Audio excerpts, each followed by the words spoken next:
FIFA काउन्सिलको ब्युरोले अखिल Nepal football सङ्घ एन्फालाई आधिकारिक रूपमा निलम्बन गरेको छ।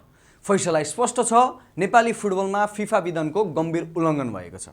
फिफाका अनुसार नेपाली फुटबल खेल प्रशासनको सबैभन्दा घातक रोगको शिकार भएको छ र त्यो हो तेस्रो पक्षको हस्तक्षेप। फिफा विधानको धारा 14 को उपधारा 1 र 3 उल्लङ्घन गरेसँगै नेपालको फुटबल स्वायत्तता खोसिएको छ। तर बन्द कोठाभित्र आखिर त्यस्तो के भएको थियो? नेपालको फुटबल भविष्यलाई यो मोडमा पुर्याउने त्यो रहस्यमय तेस्रो पक्ष आखिर को हो? यसको जवाफले सत्ता, राजनीति र प्रणालीगत असफलताको एउटा यस्तो चक्रव्यूह खोल्छ जुन मैदानभित्रको खेलभन्दा धेरै गुणा जटिल छ र यसको वास्तविक मूल्य त्यो तपाईँले सोचेभन्दा धेरै भयानक छ। जब फिफाले सम्बन्ध विच्छेद गर्छ, यसको असर तत्कालै देखिन थाल्छ।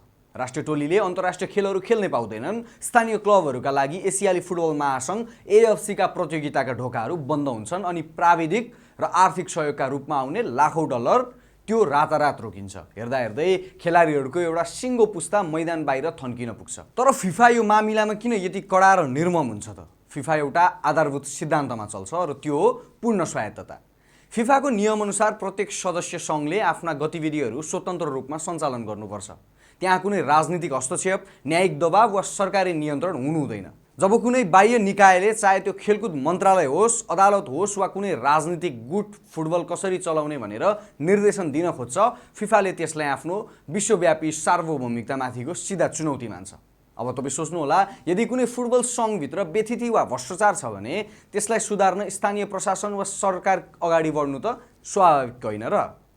सुन्दा यो तर्कसङ्गत लाग्छ, तर खेलको राजनीतिमा यो कदम कतिसम्म आत्मघाती हुन्छ अब हेर्नुहोस्। नेपालको हकमा खेलकुद प्रशासन र बाह्य प्रभाव बीचको त्यो संवेदनशील रेखा पूर्ण रूपमा भत्कियो। फिफा काउन्सिलको ब्युरोले एन्फाको स्वतन्त्रतामा तेस्रो पक्षको हस्तक्षेप गरेको स्पष्ट निष्कर्ष निकाल्यो। जब राजनीतिक दल वा बाह्य शक्तिहरूले सङ्घको निर्वाचनले नियन्त्रण गर्न, आर्थिक स्रोत चलखेल गर्न वा आन्तरिक नीतिहरू तय गर्न खोज्छ, तब फिफाले कुनै चेतावनी दिँदैन, उसले वार्ता पनि गर्दैन, उसले सिधै डन्डा चलाउँछ। एन्फाभित्र वर्षौँदेखि चलिरहेको आन्तरिक अस्थिरता र बाह्य दबावले अन्ततः फिफाको त्यो रातो रेखा पार गरी छाड्यो र यसरी जाल फिजियो। यसको तत्कालीन परिणाम निकै विनाशकारी हुन्छ। नेपाल अहिले एक किसिमले देश निकालामा परेको छ। राष्ट्रिय टोलीले कुनै पनि आधिकारिक मैत्रीपूर्ण खेल वा छनौट प्रतियोगिताका लागि मैदानमा पाइला टेक्न पाउने छैनन्। एएफसी कप जस्ता ठुलो प्रतियोगितामा भाग लिन नपाउँदा स्थानीय लिग विजेता क्लबहरूले आर्थिक मेरुदण्ड नै भत्किनेछ। त्यसमाथि आर्थिक सङ्कट झन गहिरो हुनेछ। विकासोन्मुख देशमा फुटबलको विकासका लागि फिफाले ठुलो रकम अनुदान दिने गर्छ।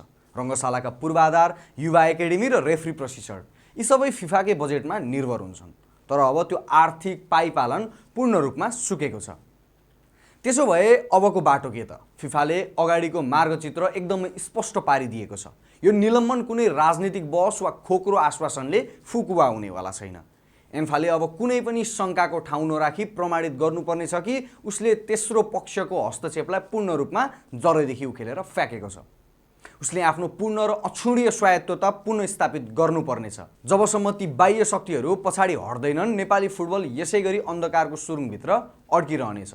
यो निलम्बन केवल एउटा कानुनी सङ्कट मात्रै होइन, यो त राजनीतिले सुन्दर खेललाई कब्जा गर्न खोज्दा कस्तो परिणाम भोग्नुपर्छ भन्ने एउटा ठुलो पाठ हो। नेपाल सामु अब दुईवटा मात्र विकल्प छन्, कि त आफूलाई पूर्ण रूपमा सुधार्ने, कि त आफ्नो फुटबलको अस्तित्व नै समाप्त भएर टुलुटुलु हेरेर बस्ने।